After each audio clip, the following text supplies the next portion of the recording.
라오디게아 교회된 자여 들으라. 오늘은 이제 이 소아시아 교회의 7번째 마지막 교회에 대한 말씀을 나누겠습니다. 항상 마지막이 중요하죠. 그러니까 이 마지막은 사실 이제 오늘날의 교회의 모습하고 가장 가까운 모습입니다. 그래서 여러분이 이 말씀을 아시는 분은 알겠지만 라오디게아 교회는 칭찬이 없어요. 그러니까 우리가 회개해야 된다라고 하는 것을 기본으로 깔고 있고, 그리고 이 라오디게아 그 7교회는 이제 우리가 말씀을 보는 측면에 따라 다른데 시대적으로 보는 이제 이 말씀의 해석이 있습니다. 그렇게 볼 때 처음에는 이제 에베소 교회가 제일 그 요한이 에베소의 편지를 썼을 때 당시 초대교회 당시를 가리키고 점점 시대가 흘러서 라오디게아 교회는 오늘날 현대 교회를 가리킨다 해도 우리가 무방할 정도로 라오디게아 교회는 오늘날 현대 교회하고 사실 많은 부분이 닮은 데가 많습니다. 그래서 이제 오늘 우리가 그러한 좀 기본적인 전제를 가지고 하나님이 오늘 우리 교회에게 오늘 이 땅에 있는 교회들에게 그리고 교회된 나에게 하나님이 뭐라고 말씀하시는지 여러분 귀를 여시고 하나님 말씀으로 들으시기를 축복합니다. 자, 오늘 14절 말씀 같이 한번 읽겠습니다. 시작. 아멘이시오. 충성되고 참된 증인이시오. 하나님의 창조의 근본이시니가 이르시되. 자, 이 말씀은 이제 각 교회마다 주님의 어떤 모습으로 찾아갔냐에 대한 말인데, 이 말은 역설적입니다. 그 교회가 그러하지 못한 모습을 가지고 찾아가시는 거죠. 그러니까 이제 아멘이라는 말이 제일 처음에 나왔죠. 이제 아멘이라는 것은 영어로도 so it be, 그래서 그대로 이루어질 줄 믿습니다 라고 하는 이제 믿음의 고백이죠. 근데 이제 오늘 이 말씀은 너희가 나를 주여 주여 하는 자마다 천국에 들어갈 것이 아니요 하나님의 뜻대로 행하는 자가 천국에 들어간다 라고 하는 이제 이 말씀을 생각할 때 이 아멘은 입술로만 아멘을 한다 라고 하는 것을 기본으로 우리가 말씀을 통해서 볼 수 있습니다. 아멘은 하지만은 그 아멘의 말씀대로 살지는 않는, 그래서 주님이 아멘이시여, 그 아멘은 내게 그렇게 이루어질지어다라는 거잖아요. 근데 이제 그렇게 살지 못했던 오늘날의 교회를 향한 말씀이 이제 아멘이요, 충성되고 충성되지 못하다라는 것이죠. 하나님께 충성하지 못한 모습, 참된 증인이 되지 못한 모습이고, 마지막에 주님이 어떤 모습이냐 하면 창조의 근본이시니가, 이 말은 현대에 오면서 오늘날의 교회의 가장 위기는 뭐냐 하면 창조의 질서가 무너지는 것입니다. 초대교회부터 동성애가 시작했지만 이렇게까지 세상의 동성애와 성을 완전히 무너뜨리는, 그리고 하나님이 없다고 하는 시대는 없었지요. 왜 지금이 말세라고 생각하십니까, 여러분? 옛날에도 소돔과 고모라가 있었잖아요. 근데 이제는 그게 어떤 부분만 이루어지는 것이 아니라 많은 사람들이 동참하고 있다는 거예요. 이제 대세가 글로 가고 있고, 그래서 창조의 근본이 흔들리고 있다라는 것을 오늘 주님이 그 모습을 가지고 오고 있습니다. 실제로 이제 중세기 이후로부터 현대 교회는 사실론, 하나님은 죽었다고 하는, 그리고 이제 이 토테미즘이라고 하는 이신론, 이건 뭐냐 하면 하나님을 모든 자연의 삼라만상과 같은 개념으로, 그러니까 무속을 믿는 것처럼, 그러니까 하나님을 믿는다고 하지만 실상은 무당을 믿는 거하고 별 다를 바가 없는, 이게 토테미즘이거든요. 토테미즘은 수천 년 전에 인간의 가장 근본적인 욕구인데, 이것이 물질 만능주의와 맞닥뜨리면서 물질만 있으면은, 박농쿨만 있으면은 나는 하나님도 그렇게 믿겠습니다 라고 하는 이제 배교의 사건이 일어나는 것이 현대교회입니다. 옛날같이 순교하는 일은 없어요. 근데 순교보다 더 무서운 것은 배교입니다. 차라리 순교하면은 피를 뿌리고 죽을 수 있는 기회가 있어요. 근데 배교는 뭐냐 하면 자기도 모르는 사이에 물들어 버립니다. 이게 사탄은요, 옛날에는 순교를 통하여서 교회를 공격했습니다. 근데 이제는 교회를 공격할 때 순교의 피를 통하여 오히려 복음이 더 퍼지는 것을 사단은 알게 된 거예요. 그래서 이제는 죽을 길을 주지 않습니다. 오히려 배교의 길을 줍니다. 그건 뭐냐면 서서히 물들게 합니다. 그러니까 믿는 것 같은데 거짓 믿는 거예요. 스스로가 속는 거예요. 하나님을 믿는 것 같지만은 무늬만 믿게 하고 마지막 천국문에서 내가 너를 모른다. 이 굉장히 무서운 거죠.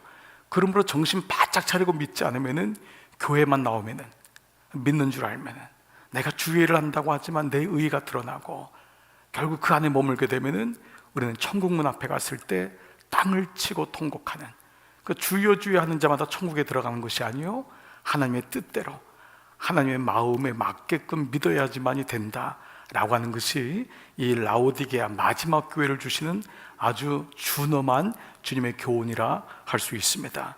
자, 이제 이런 가운데 15절부터는 칭찬이 없는 책망으로 이제 15절이 시작되죠. 자, 15절 말씀은 여러분들이 많이 들어본 말씀인데요, 같이 한번 천천히 읽어볼게요. 15절 시작. 내가 내 행위를 아노니 내가 차지도 아니하고 뜨겁지도 자, 아니하도다. 내 행위란다는 건, 여기서 행위라는 건 그냥 behavior, 그냥 드러난 어떤 행동이 아니라 너의 영적인 모습, 너의 신앙적인 모습을 내가 안다는 거예요. 너의 하나님과의 관계를 내가 아는데 차지도 아니하고 뜨겁지도 아니하는도다. 이 말은 뜨거운 것, 여기서 뜨겁다라고 하는 이 개념은 광신적인 의미가 아닙니다. 이거는 전심의 개념이거든요. 하나님을 온전히 믿는 그 뜨거움의 믿음, 그 하나님을 열망하는 믿음을 가리키는 것이지 찬 것을 얘기하는 게 아니잖아요.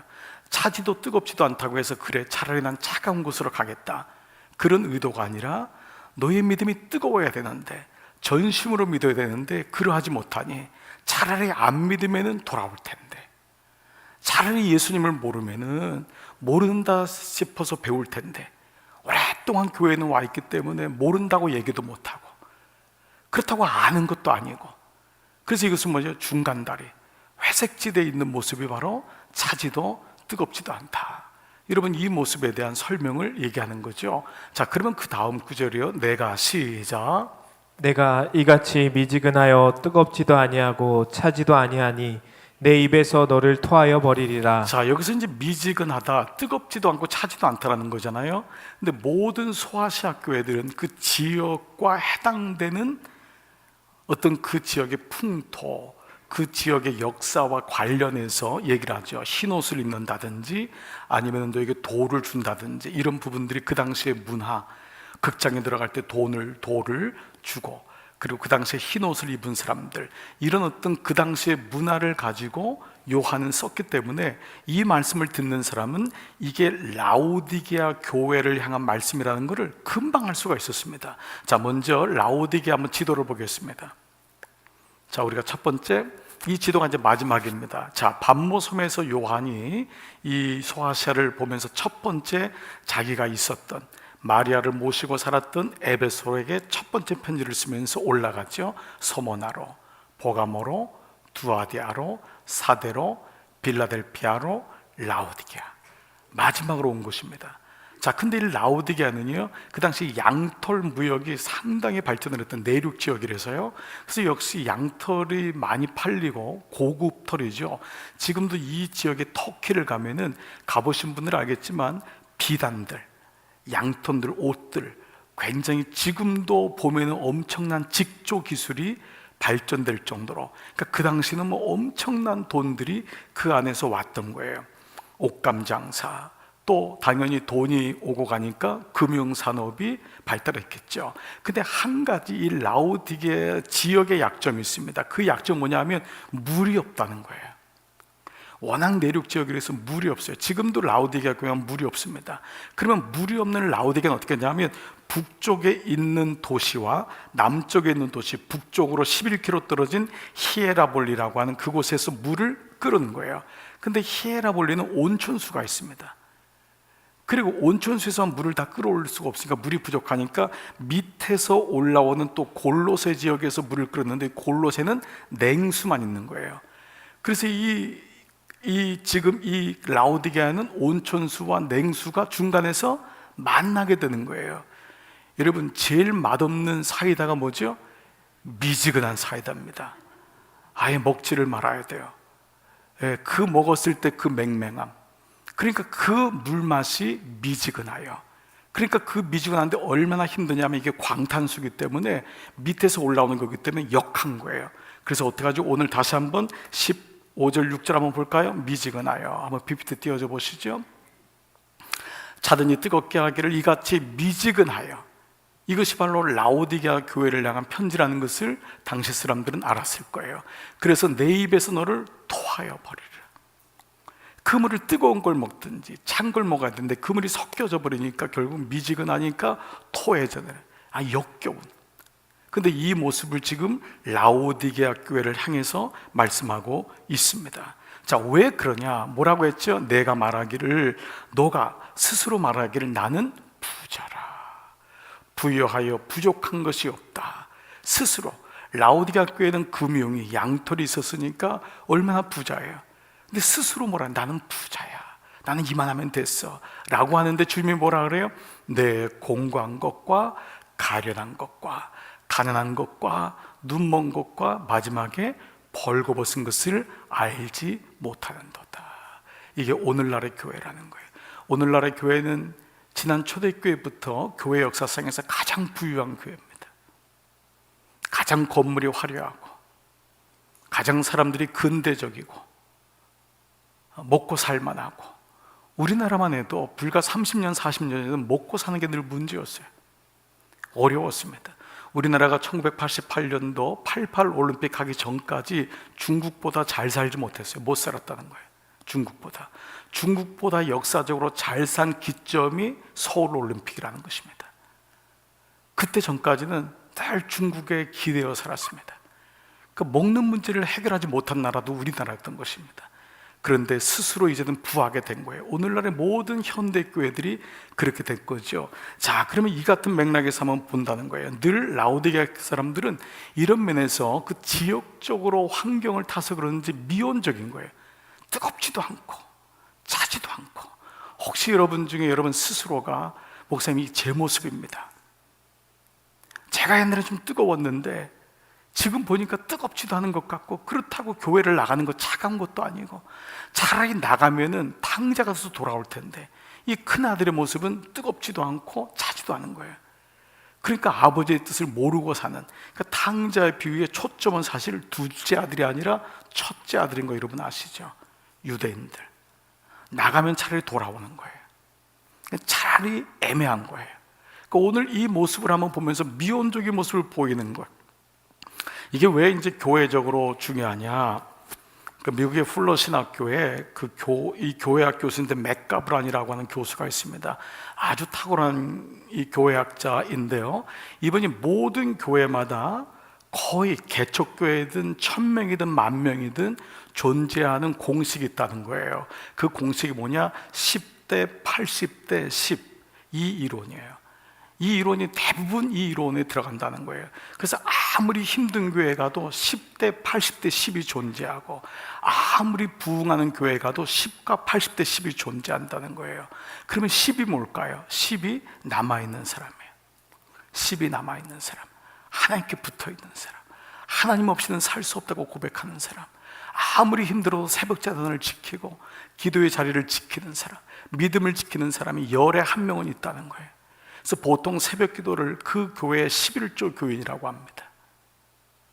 그리고 보통 교회마다 11조 하는 교인이 10분의 1입니다.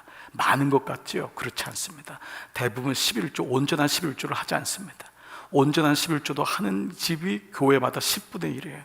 그냥 어느 정도, 아니면 그냥 월로 자기가 알아서 하는 그 정도로 하지, 이것도 마찬가지입니다. 그러니까 맥가브란이라는 이 교수는 이거를 보면서 10이라고 하는 숫자가 교회를 움직이는데 그 다음에 80이라는 숫자가 있어요. 80은 뭐냐 하면, 죄송해요, 철치고예요. 교회에 그냥 나오는 거예요. 나와요. 이분이 귀하죠. 물론 나와주시는 거예요. 그렇지만 이분은 뭐 하나님 말씀대로 살고자 하는 열망이 없는 분이에요. 그냥 나오는 거예요. 예수를 믿는 거예요. 예배 때 은혜는 받지만 그것이 내 삶에 그렇게 영향을 주거나 내가 주님을 위해 살고자 하는 그거 없어요. 물론 이분을 나쁜 사람, 이분이 안 좋은 사람이라고 얘기하기보다는 퍼센테이지로 나누는 거예요. 그러면 10이 뭐냐 하면, 10은 뭐냐 하면은 예수님이 오셔도 주무시는 분이래요. 10은, 마지막 10은 여러분 별로 놀라질 않으시는 것 같아요. 여러분 중에 해당되는 분이 없기 때문에. 저는 제가 한번 그 순복음 기도원에 갔을 때, 옛날에 조용기 목사님 젊었을 때요, 막 신유의 은사로 지금 막 그 안진배가 일어났습니다 그러는데 주무시는 분들이 계시더라고요. 정말 앞에서 안진배가 일어났습니다, 암 환자가 일어났습니다, 회복됐습니다 막 선포하고 사람들이 막 앞에서 아멘 하는데 뒤에서 딱 자요. 그게 10%입니다. 의외로 그럴 수가 있어요. 예수님의 제자 중에도 가룟 유다가 있었거든요. 그러니까 10대, 80대, 10의 이론이 있는데, 중요한 거는 이 이론대로, 이분의 얘기예요. 이거를 그대로 놔두면 10년 안에 어떻게 되냐면 10대, 10대, 80이 돼요. 10년만 지나면은 10은 변하잖아요. 이분들은 고난 가운데서도 이 믿음을 지켜요. 가운데 10과 마지막 80이 바뀌는 거예요. 이게 오늘날 교회의 아픔입니다. 교회가 영적으로 한번 주저앉으면 이 두 개가 바뀌어요. 10대 80으로. 그때부터 고생길이 보이는 겁니다. 그러니까 이 10이 80이 가운데 오면 가능성이 있는 거예요. 왜냐면 앞에 있는 10이 끌어당기니까. 앞에 있는 10이 믿음으로 80을 끌어당기는데, 10년을 아무것도 안 하고 교회가 주저앉아 있으면 뒤에 있는 10이 가운데 80을 끌어당기는 거예요. 그래서 그때 교회가 죽은 교회냐 상교회냐로 결정되는 거예요. 그러면 다시 한번 교회가 일어나서 미지근한 교회에서 하나님이 생명력 있는 교회, 생명력 있는 강단으로 움직이면서 한 해 두 해 뼈를 깎는 하나님 앞에 돌이킴의 역사가 일어날 때 어떻게 숫자가 바뀌냐면, 처음에 10대, 80대 10에서 저 80에서 이쪽으로 오는 거예요. 80에서 10쪽에 늘어나는 거예요. 10쪽에 기도하는 사람, 헌신하는 사람, 믿음에 쓰려고 하는 사람이 이쪽에 오는 거예요. 그리고 어차피 10은 그냥 있는 거예요. 가운데 80이 움직이기 시작하는 거예요. 이 80이 움직이는 걸 보고 우리는 비로소 그 교회가 돌아가고 있다, 정신을 차리고 있다. 물론 마지막에 세 번째 10까지도 바뀔 수 있다면 너무 좋겠죠. 그런데 우리가 1:1 양육이란 건 뭐냐 하면, 충성된 자, 그 마음에 하나님을 알기를 원하는 자, 그래도 주님 앞에 나와서 예배를 드리고 말씀을 들으면서 주님을 향한 마음이 있는 그 80을 어떻게 하나님께로 온전히 회복시키느냐, 이게 바로 교회의 숙제라는 것입니다. 가장 심각한 문제가 차지도 뜨겁지도 아니한 미온적인 모습이다. 그래서 이 모습이 오늘날의 교회를 가장 적절하게 표시한 모습이라 할 수 있습니다. 그러면 왜 이렇게 모습이 미지근한 모습이 됐을까요? 여러분 스스로를 돌이켜보면서 왜 또 우리 몸담고 있는 교회가 혹시 미지근한 교회가 되었을까? 그것은 바로 이 회색지대 전략이라고 하는 이 단어를 기억하셔야 됩니다. 이 회색지대 전략은, 제가 여러분 러시아와 지금 있는, 우리가 그 전쟁하고 있는 어느 나라죠? 갑자기 우크라이나에 대한 말씀을 드리면서도 러시아가 가지고 있는 이 전략이 뭐죠? 회색 전략이라 그랬죠.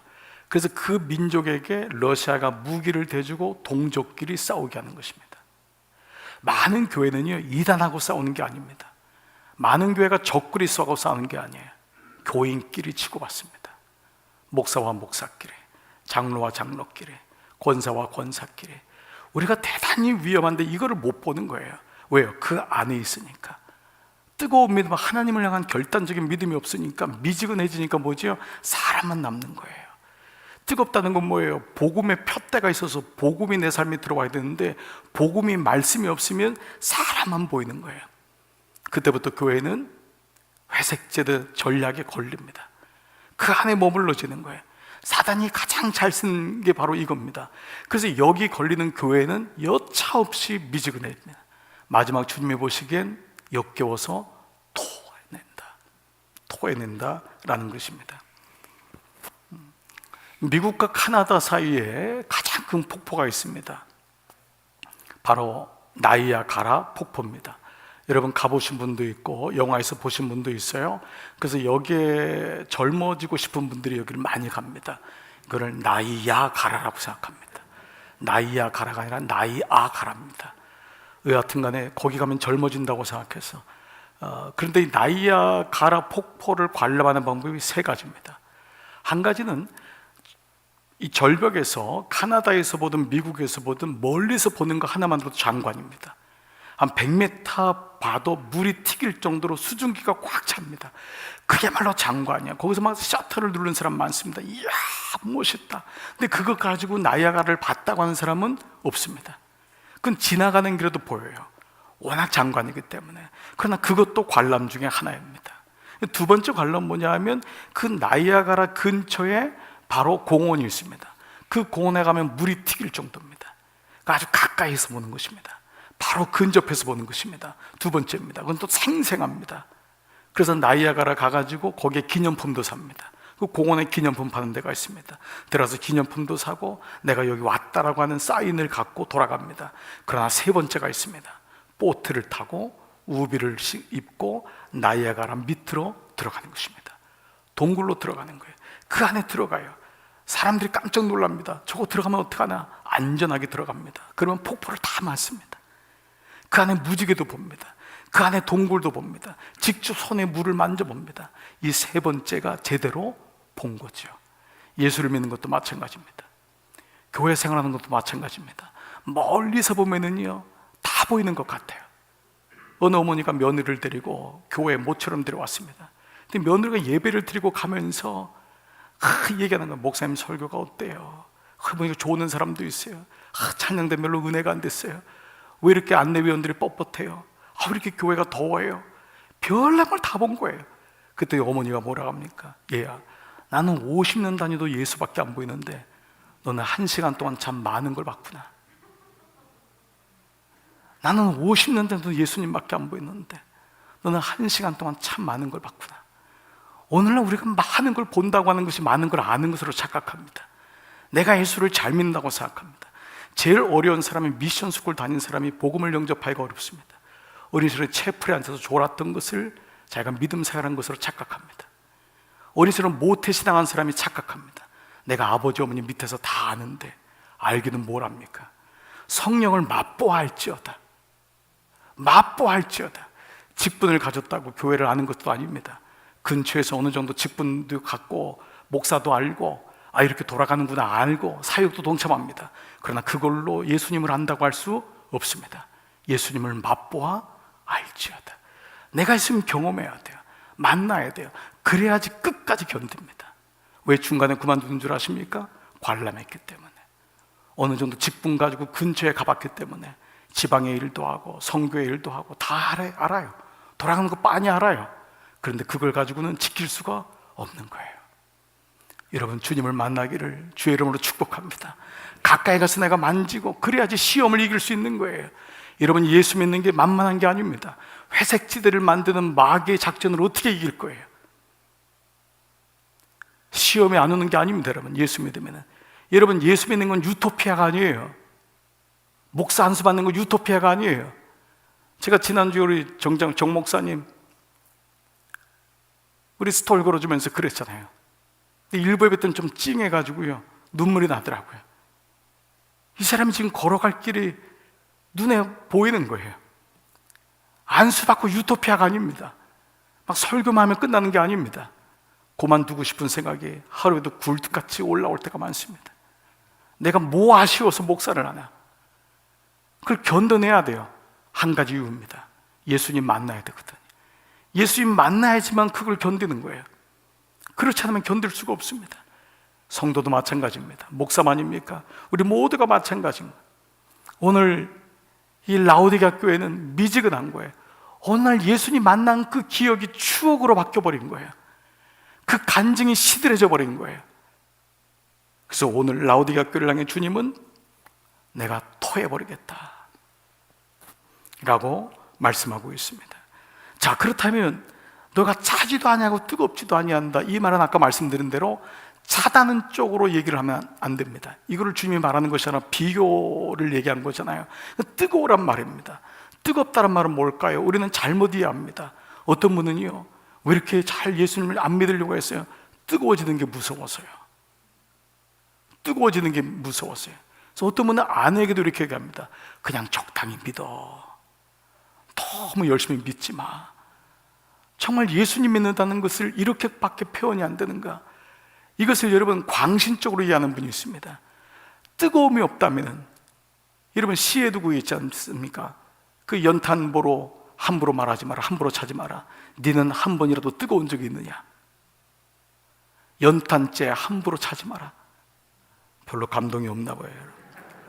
연탄재 함부로 차지 마라. 너는 한 번이라도 뜨거운 적이 있느냐? 믿음은 뜨거워야 돼요. 가슴이 뜨겁고. 모든 사람이 뜨거움이 없었던 사람이 어디 있어요?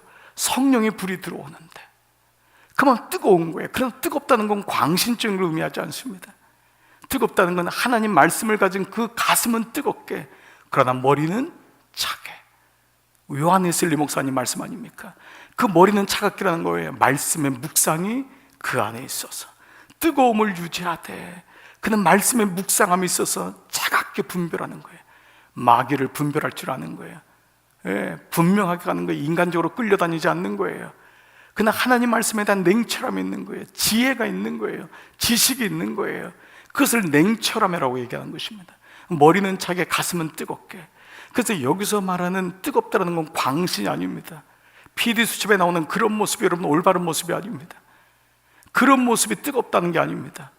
그 마음속에 여러분 하나님 말씀이 있으면 그 말씀 자체가 뜨거운 것이지, 막 춤을 추고 막 벌쩍벌쩍 뛰고, 그는 물론 초반에 성령을 받을 때 그런 모습을 경험할 수가 있습니다. 그러나 그것을 뜨겁다고 하는 것이 아니라, 여기서 뜨겁다라는 것은 전심으로란 말입니다. 전심으로, 온 마음을 다하여, 온 열정을 다하여 그런 뜨거움이 내 안에 있느냐라는 거예요. 그 사람은 예수를 처음 만날 때의 뜨거움을 오랫동안 간직하는 것입니다. 사람과의 관계도 마찬가지 아닙니까? 처음에 막 뜨겁다가 마지막에는 식어버리면 그건 정말 아쉽습니다. 처음에 그 따뜻한 마음이 계속 오랫동안 유지될 수 있는가? 바로 이런 의미로 우리는 뜨거움이란 말이 전심으로란 말로 이해할 수가 있는 것이죠. 자, 그렇다면 미지근한 이 라오디게아 교회에 대한 예수님의 진단이 뭐냐? 세 가지인데요. 자, 먼저 17절 말씀을 한번 보겠습니다. 17절 말씀, 내가 말하기를, 같이 시작. 내가 말하기를 나는 부자라 부유하여 부족한 것이 없다 하나 내 공고한 것과 가련한 것과 가난한 것과 눈먼 것과 벌거벗은 것을 알지 못하는도다. 자, 이 말씀을 한번 다시 한번 여러분 성경책이나 앞에 PPT를 한번 봐보십시오. 나는 부자라 부유하여 부족한 것이 없다. 우리는 이 말씀을 통해 이 사람이 진짜 부자가 아니라는 걸 알게 됩니다. 이건 뭐죠? 자기의 거짓 만족에 빠져 있는 거죠. 세상이 주는 만족함, 그냥 인간적인 육체가 주는 만족함, 어떤 그 박농쿨이 주는 만족함 말에 거기에 빠져 있는 모습이에요. 그 스스로가 자기의 자신의 만족에 빠져 있어서 그 안에서 이만하면 됐지 라고 하는 자가당착이 있었던 거죠. 여러분, 주님을 사랑하면 어떤 마음이 생깁니까? 사랑하면 더 사랑하고 싶지 않습니까? 그렇죠. 더 사랑하고 싶고 더 주고 싶어서. 그 보니까 연애하면요, 여러분 우리가 지금 연애 감각이 다 지금 떨어져 가지고 얘기라도 별로 여러분에게 감동이 안 오기 때문에 청년들 얘기를 한번 해볼게요. 여러분 자녀들, 청년들이요, 이 둘이서 붙으면은요, 우리 목사님들은 금방 알아요. 너 연애하지? 금방 알아요. 애가 눈빛이 바뀌어 있는 거예요. 예배 시간에 또 딴 데 쳐다봐요. 멍하니. 그 주님은 걔에게 다른 주님이 생긴 거예요. 그래서 벌써 달라요. 그러다 보면 뭐 막 TV 보고 뭐 어디 보고 막 좋은 걸 뭐 이건 얼마짜리인지 뭐 그러면서 옛날 같아서는 짠돌이 짠순인데 아깝지 않다는 거예요. 그걸 막 선물을 주는 거예요. 자, 여러분의 연애 감각을 한번 일으켜 볼게요. 여러분 옛날에요, 그렇게 그분 꼬시려고 그분하고 뭐 손이라도 한번 잡아보려고, 그래서 결혼이라도 해보려고 얼마나 투자했습니까 여러분? 별로 안 해보신 것 같아요. 얼마나 그랬어요. 어떻게든지 마음에 막 그냥 전 사보지도 않은 장미꽃을 사고, 옛날엔 한 송이 샀는데 막 10송이 사고, 막 생일에 맞춰가지고 막 30송이 사고, 그러면서 막 투자하는 거예요. 아끼지 않는 거죠. 여러분, 만약 그 사랑이 아끼면 그건 사랑이 아닙니다. 사랑하는 순간 눈이 멀어요. 아끼지 않습니다. 그 순간만은. 그때 계산이 되지 않습니다. 그때 계산되면은 이미 그 사랑은 사랑이 아니에요. 가난한데도 다 주고 싶고 시간이 아깝지 않은 거예요. 그 멀리 가는데요, 시간이 아깝지 않은 거예요. 예, 그 멀리까지 데려다 주는 거예요. 예, 그 멀리 막 대구에서 막 서울까지, 그 부산에서 전주에서 막 올라가는 거예요. 오빠 이렇게 멀리서 어떻게 나한테 와 했더니 오빠는 운전하는 게 취미야 그러면서 막 그랬던 그 인간이 여보 나 이 앞에 있어요. 발이 없어, 손이 없어. 완전히 바뀌는 거예요. 이게 사실 인간의 모습이 참 나약합니다, 여러분. 그 처음 사랑이 마지막까지 가는 게 쉬운 게 아닌데 그거를 잘 유지하는 게 그 사랑이죠. 그걸 잘 똑같이 물론 할 수는 없을 거예요. 그 마음을 잊지 않고 가는 거예요. 그런데 이 라오디게아 교회의 문제는 뭐냐 하면 어느 사이에 첫 번째 첫사랑이 잃어버리고 미지근해진 거예요. 여러분이 아는 사람이 누구냐면 찰스 스펄전이라고 설교의 황태자라고 하는 분이 있습니다. 이번 영국 런던의 목회자인데요, 교회 역사에서 메트로폴리탄 교회, 이분이 개척한 교회예요.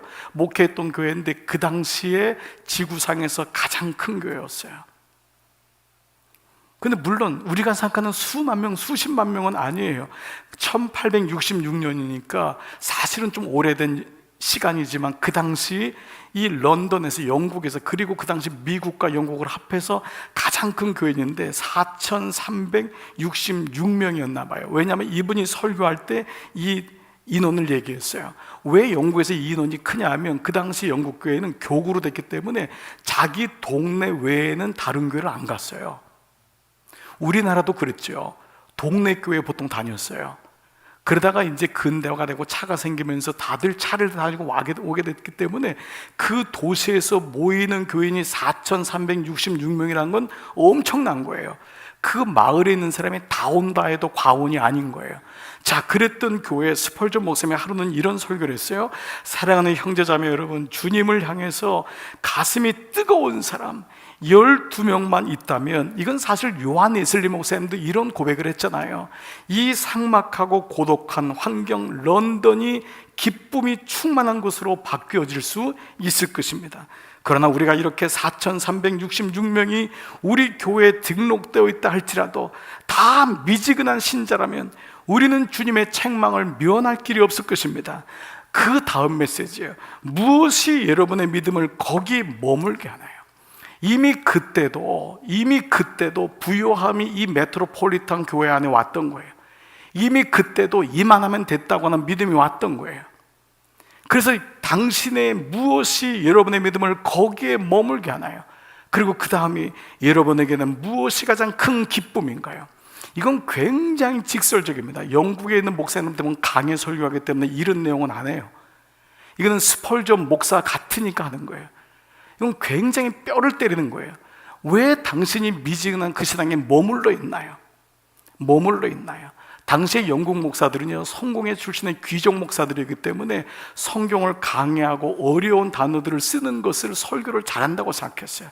근데 스펄전 목사님은 그렇게 건들질 않았어요. 아주 직선적으로 건드렸어요. 무엇이 여러분의 믿음을 거기에 머물게 하나요? 여러분에게 무엇이 가장 큰 기쁨인가요? 이 말씀을 묵상하다가 지난 주일 우리 요나서 4장 6절의 말씀, 4장은 사실 부록의 말씀이라고 그랬어요. 없어도 돼요. 근데 4장 말씀을 통해 요나의 속마음을 드러내게 한 거예요. 우리가 가지고 있는 속마음, 속셈, 내가 예수를 믿지만 내 안에 속셈이 있는 거예요. 내가 헌신을 하지만 내 안에 속셈이 있는 거예요. 자, 그것이 드러나게 하는데 바로 거기 등장한 것이 바로 박농쿨이죠. 자, 그때에 뭐라고 말씀하시냐면 하나님이 여호와께서 박농쿨을 예비하사, 즉 박농쿨도 누가 준 거예요? 주님이 주신 거예요. 주님이 태풍을 불게 해서 어지럽게 했지만 그 태풍 가운데 큰 물고기를 준비해서 태풍에서 건진 거예요. 태풍이 만약 암 같은 파도라면은 거기서 사흘 동안 죽음을 통과해서 수술을 통과해서 살게 한 거예요. 그게 큰 물고기잖아요. 그런 가운데서 하나님이 또 박농쿨을 주신 거예요. 농쿨이라고 하는 단어는 유대인이나 한국 사람이나 좋은 의미예요. 돈이 농쿨채 들어온다, 복이 농쿨채 들어온다. 요셉에 대해서 말하기를 요셉의 그 가지가 담을 넘는다. 그것이 뭐예요? 다 블레싱에 대한 말이에요. 축복에 대한 말인 거예요. 그러니까 하나님이 박농쿨을 주신 거예요. 우리 인생에 무슨 박농쿨? 자식의 박농쿨, 결혼의 박농쿨, 물질의 박농쿨, 건강의 박농쿨, 명예의 박농쿨, 이걸 하나님이 주셨어요. 그런데 요나를 가리겠더니 뭐예요? 이는 그의 머리를 위하여, 머리는 그 사람의 생명이잖아요.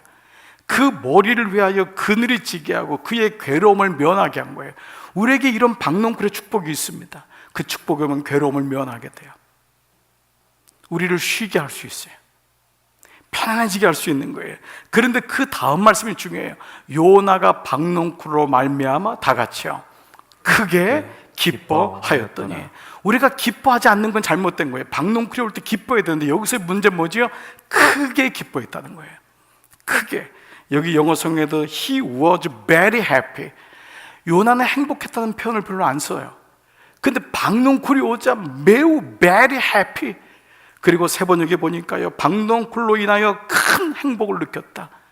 이것은 다른 말로 하면 비교급이 되는 거예요.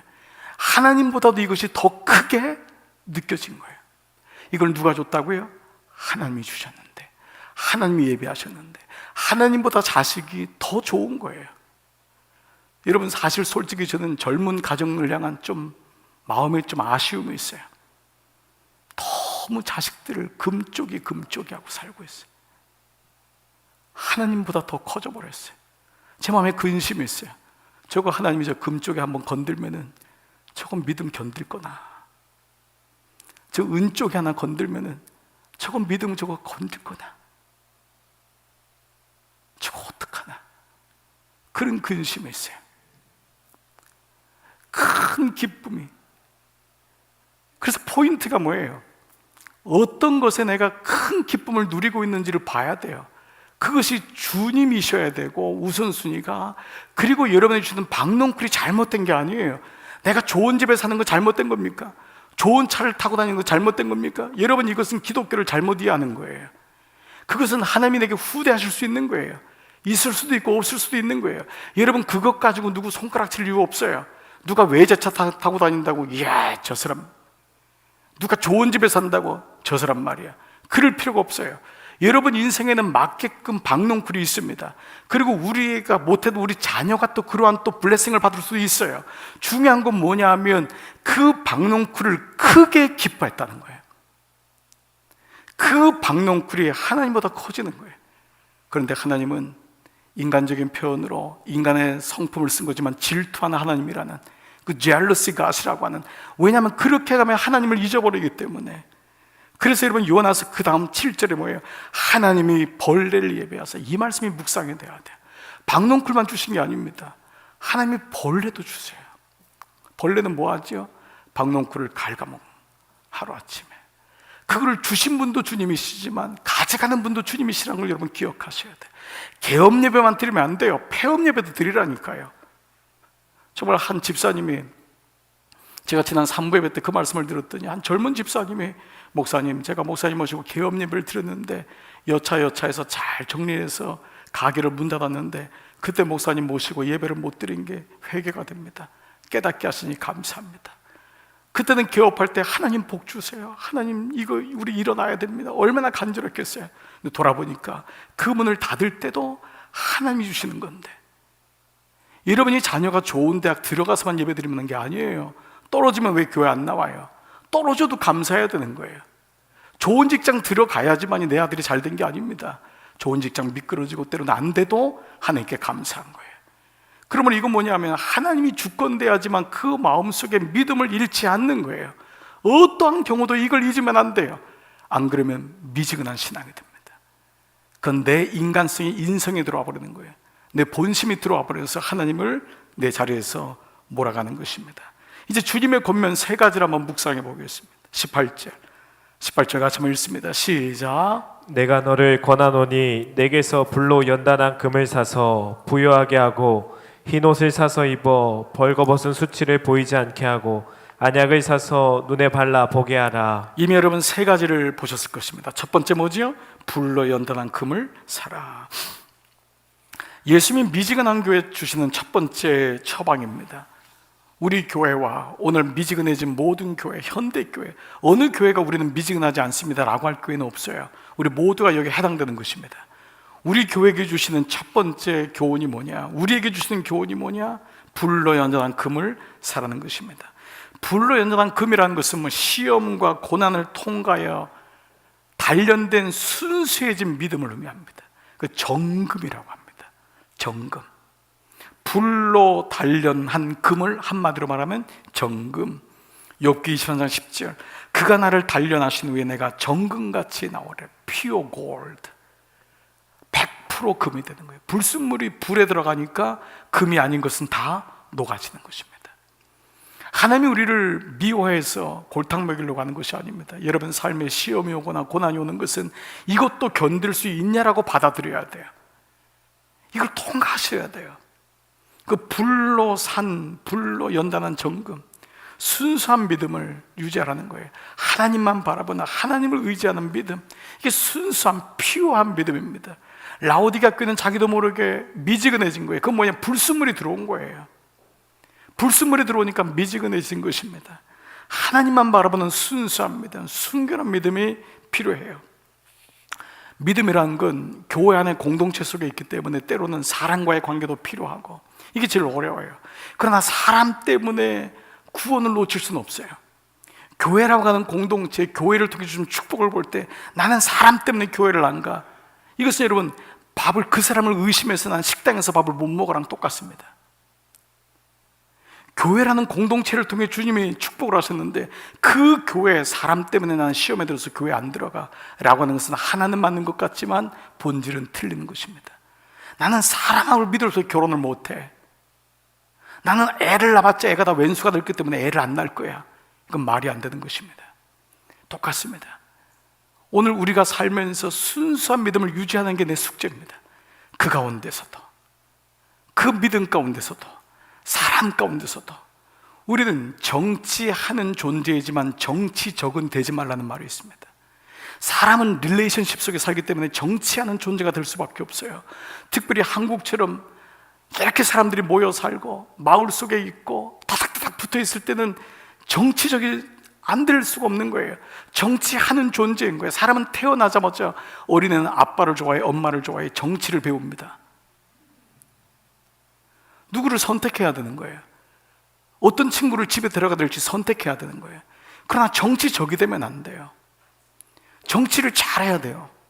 정치하는 존재인 거예요. 그 가운데서 믿음을 가지고 순결을 지켜야 돼요.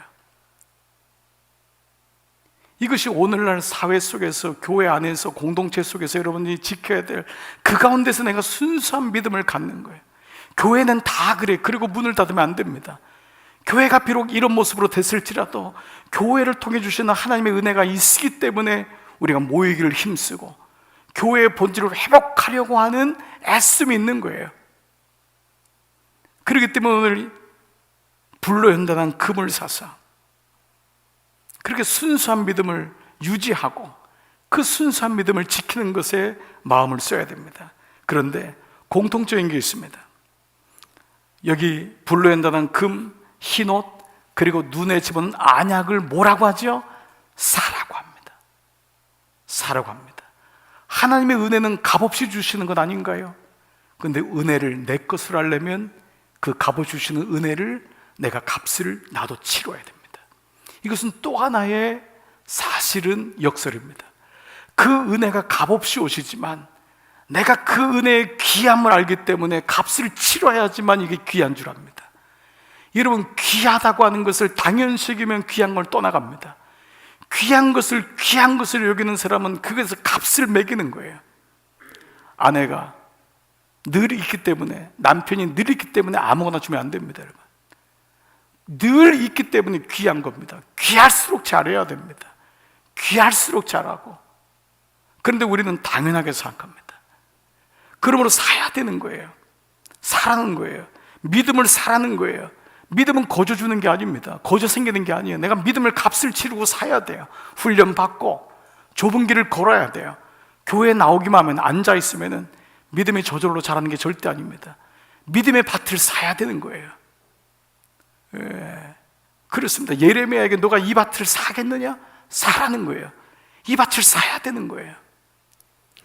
예수님이 천국에 대한 비유를 말씀하실 때요, 마태복음 13장 44절, 천국은 마치 밭에 감추인 보화와 같으니 사람이 이를 발견한 후 순교되고 기뻐하여 돌아가서 자기의 소유를 다 팔아 그 밭을 샀느니라. 값을 지불해야 되는 거예요. 그러므로 교회 다니면서 교회만 다니면 되질 않나요? 나와만 주면 되잖아요. 여러분, 믿음이 자라지 않습니다. 헌신하고 밭을 사야 됩니다. 여러분들이 교회를 사랑한다는 건, 교회를 위해서 내가 헌신한다는 것을 전제로 하는 거예요. 내가 그 사람을 사랑한다는 건 그 사람을 위해 모든 걸 드리는 걸 헌신하는 거예요. 근데 우리는 몸만 와 있으면 된다고 생각합니다. 그렇지 않습니다. 시간도 드리고, 물질도 드리고, 내 은사도 드리고, 시간도 드리고, 거기에 값을 사야 되는 거예요. 그래서 너희 믿음을 사라는 것입니다.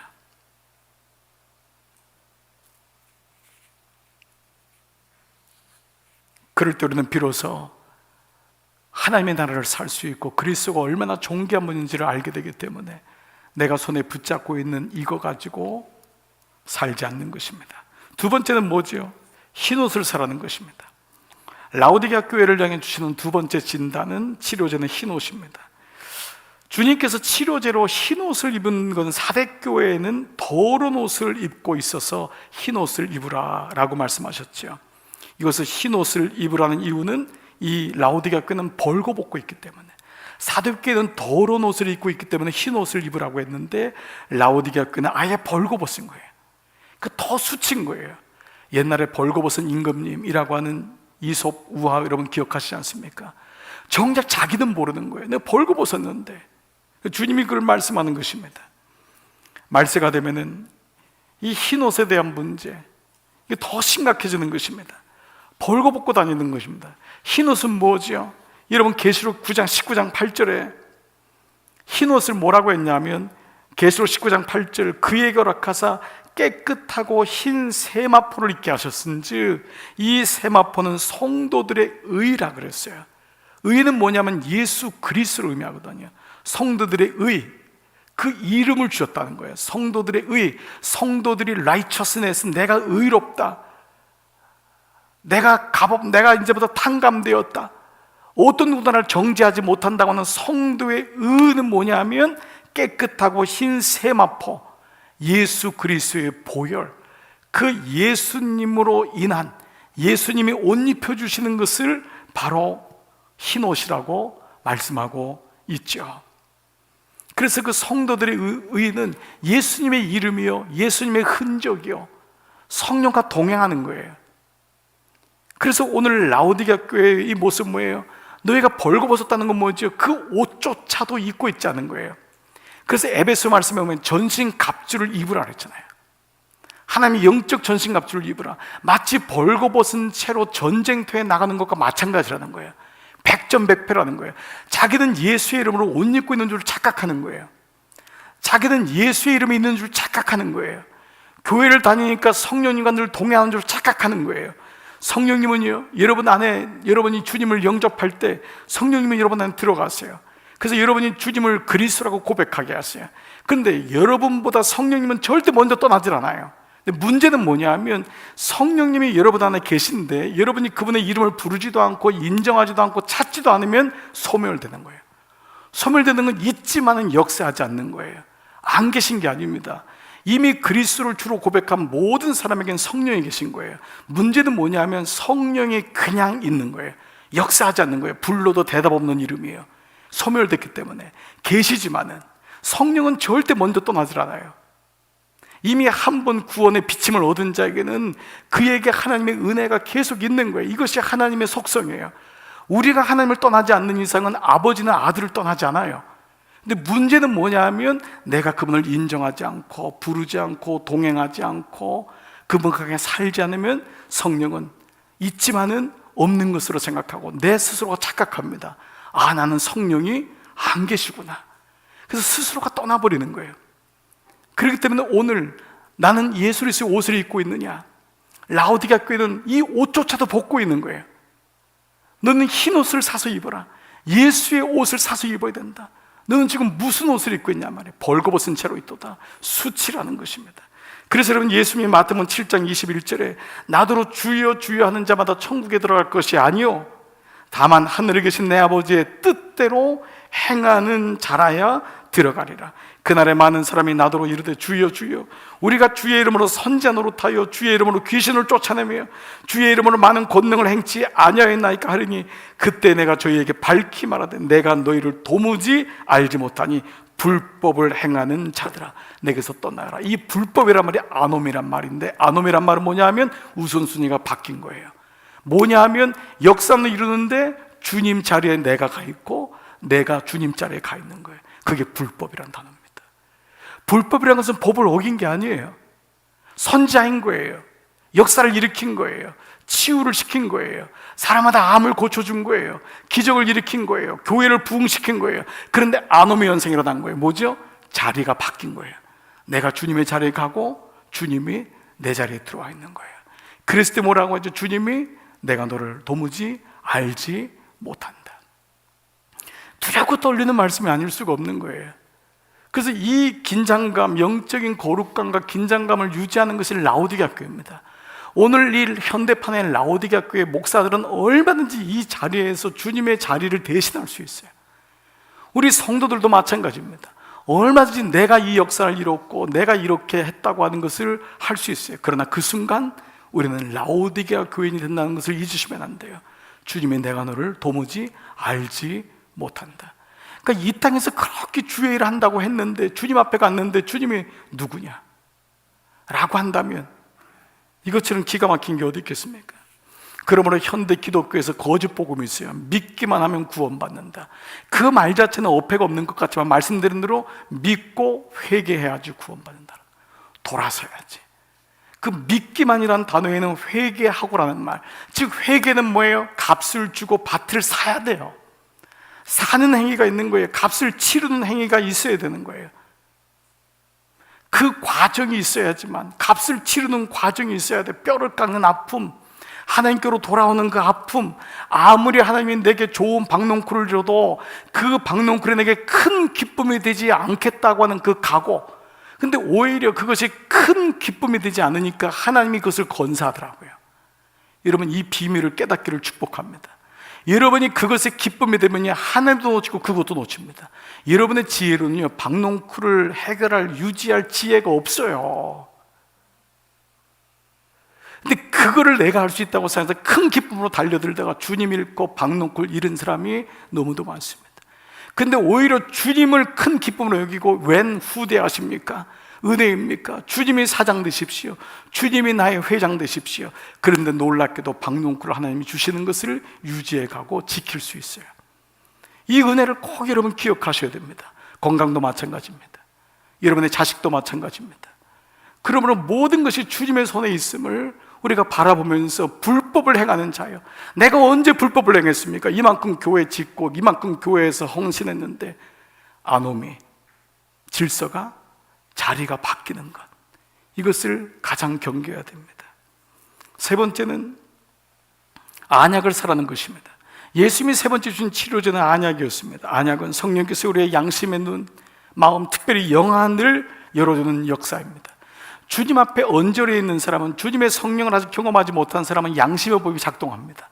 그러나 내가 예수를 그리스도로 고백한 순간에 성령이 내 안에 들어오기 때문에 그때부터는 하나님의 영이 내 안에 있는 거예요. 오늘 저녁 9시에 드려지는 여러분 오순절 13번째 기도 가운데 우리가 어떻게 하나님의 음성을 들을 수 있습니까? 세 가지의 말씀이 있습니다. 그 세 번째가 뭐냐면 하나님의 음성은 영으로 듣는 것이에요. 이 인간의 귀로 듣는 것이 아닙니다. 그렇다면 사무엘이, 그 말씀이 사무엘 13장에 있는 말씀을 가지고 말씀했는데 어린 사무엘이 못 들었을 리가 없어요. 세 번이나 주님이 말씀하셨지만 사무엘은 귀로는 듣는 줄 알고 엘리에게 찾아갔지만 나는 너를 부른 적이 없다. 엘리가 그때 깨달은 거예요. 엘리는 경험이 있거든요. 성령을 체험한 경험이 있거든요. 물론 노쇠하고 타락한 제사장이었지만 그도 지난 시간에 하나님의 영과 더불어 살았던 사람이기 때문에 그때 비로소 하는 거예요. 너를 부른 건 하나님이다, 내가 아니다. 그러므로 세 번째, 네 번째 음성이 들리거든 나에게 오지 말고 하나님께로 가라. 하나님의 음성을 네가 듣는 거다. 영으로 들리는 거다. 그때 비로소 하나님의 음성은 영으로 듣는 것임을 깨닫는 것입니다. 그렇기 때문에 안약을 사라는 것은 내 안에 영적인 눈을 열어주는 역할을 하는 것입니다. 에베소 1장 18절, 너희 마음 눈을 밝히사 알게 하시기를 구하노라. 너희의 마음에 눈이 있다. 눈이 2.0이냐 1.5냐가 아니라 너희의 눈이 밝혀져. 너희의 눈이 밝아져. 요한복음 10장 13절, 예수님은 진리의 성령이 오시면 그가 너희를 모든 진리 가운데로 인도하시리라. 그 성령이 뭐냐? 눈을 밝히는 거예요. 진리의 성령님. 창세기에서는 선악과를 하나님보다 더 높아지려고 하는 그런 선악과에 대한 눈이 밝아지는 것이었지만, 이제는 성령이 오셔서 그 인간적인 아담의 눈이 밝아지는, 하나님을 거역하는 그 눈이 아니라 성령의 인도하심을 따라 조명하고 분별할 줄 아는 성령의 진리의 눈, 육체의 눈, 그런 눈이 아니라 바벨탑에 올라가서 세상을 내가 다 안다고 하는 그런 지식의 눈이 아니라 하나님의 영적인 신비를 아는 눈, 성령께서 나로 하여금 분별하여서 미혹해 하고 무너뜨리고 속이는 영을 분별하고 내가 누군지를 정확히 아는 하나님의 영, 무엇이 문제인지를 명확히 아는 하나님의 영, 영적 분별력. 오늘 만약 라오디게아 교회가 시대적으로 마지막 시대라면 가장 말세에 가까운 교회입니다. 마지막 말세는 배교라고 했어요. 배교는 순교하고 달라요. 비슷한 단어이지만 서서히 돌아서는 거예요. 배교는 돌아서는 거예요. 그리고 배신 때리는 것입니다. 자기도 모르게 그 금묵자적이 되는 거예요. 자기도 모르게 그 안에 들어가 버리는 거예요. 오늘날의 모든 교회의 유혹은 미지근하게 하는 것입니다. 믿는 건지 안 믿는 건지 모르는 거예요. 본인도 자기가 교회를 다니는 건지 안 다니는 건지 모르는 거예요. 기독교인이라고 쓰기에도 가슴에 솔직히 양심에 걸리고, 안 쓰기에는 찝찝하고 중간에 걸리는 거예요. 늘 중간에 있는 거예요. 그렇기 때문에 여러분, 계시록 13장 13절, 큰 이적을 행하되 심지어 사람들 앞에서 불이 하늘로부터 땅에 내려오게 하고 짐승 앞에서 받은 바 큰 이적을 행함으로 땅에 거하는 자들을 미혹하며, 마지막에 이런 미신적인 일들이 수없이 일어날 때도 너희의 믿음이 흔들리지 않을 수 있느냐 말이에요. 말세에는 미혹의 영이, 속이는 영이, 영을 분별하지 않으면 얼마나 무서운 시대에 살고 있습니까? 옛날엔 차라리 마귀다 그러면서 등장했잖아요. 딱 보면 알았어요. 근데 어느 날부터인가 마귀는 그런 모습이 아닌 거예요. 우리의 너무도 가장 가깝고 친근한 모습으로 등장하는 거예요. 오늘 마지막 19절 20절에 이 방법을 가지고 주님이 말씀하세요. 이길 수 있는 방법은, 처방전은 세 가지만 이것이 결국 내 보좌에 앉게 하는, 보좌에 함께 앉는 게 21절 22절에 뭐예요? 나와 동행하는 거잖아요.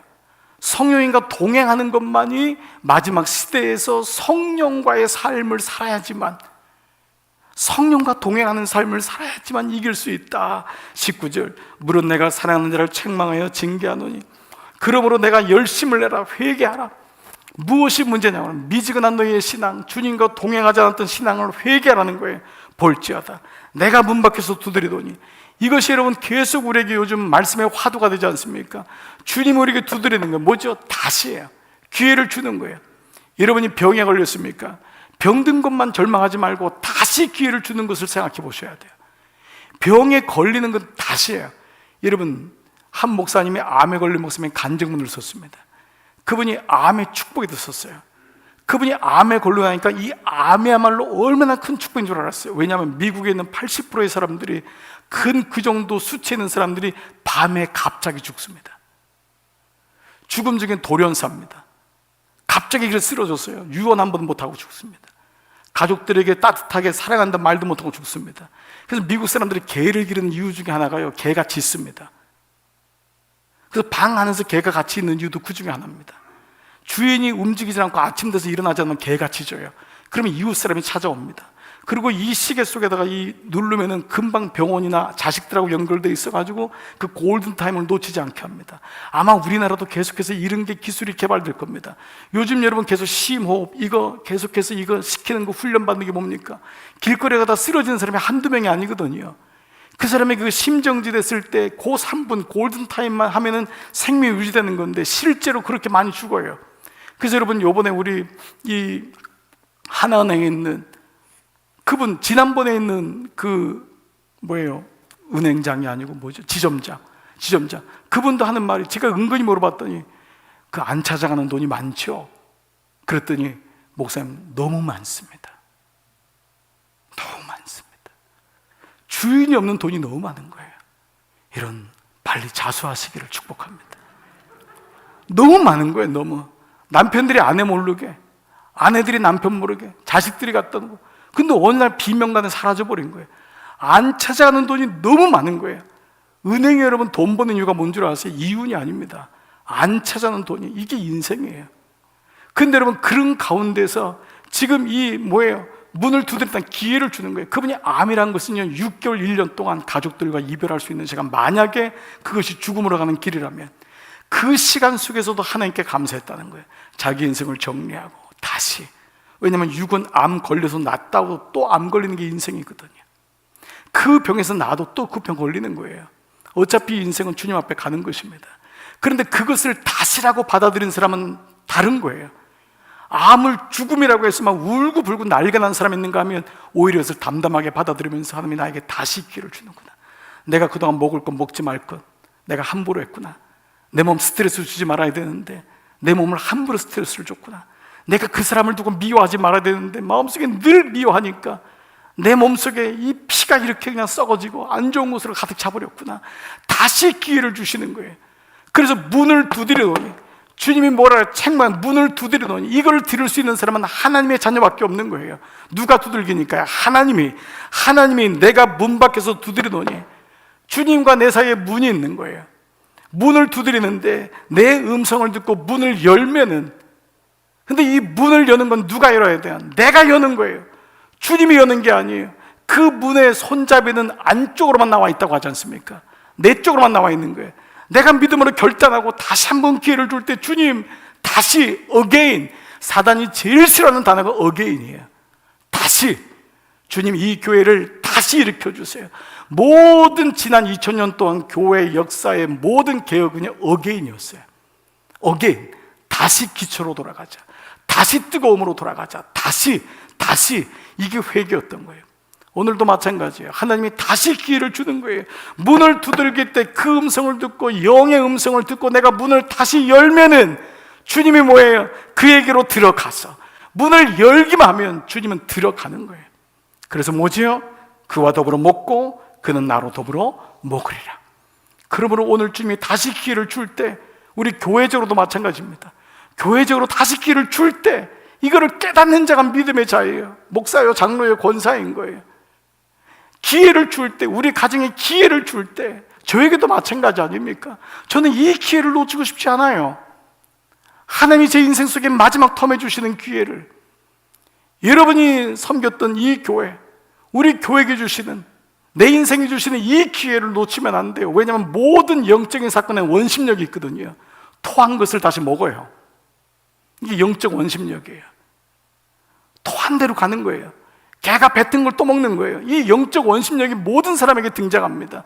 그래서 그 다시는 내 의지로 안 되는 거예요. 하나님이 도우실 때, 성령의 도우심을 받을 때 어게인이 진짜 어게인이 되는 거지, 혀를 깨물고 하는 게 아니라서, 내가 성령의 도우심 받아 문을 열면은 그가 내게로 들어와서 그는 나와 더불어 먹고 나는 그와 더불어 먹으리라는 말씀이 있는 줄 믿습니다. 오늘 마지막 말씀 보세요. 21절. 이기는 그에게는, 이겨야 돼요.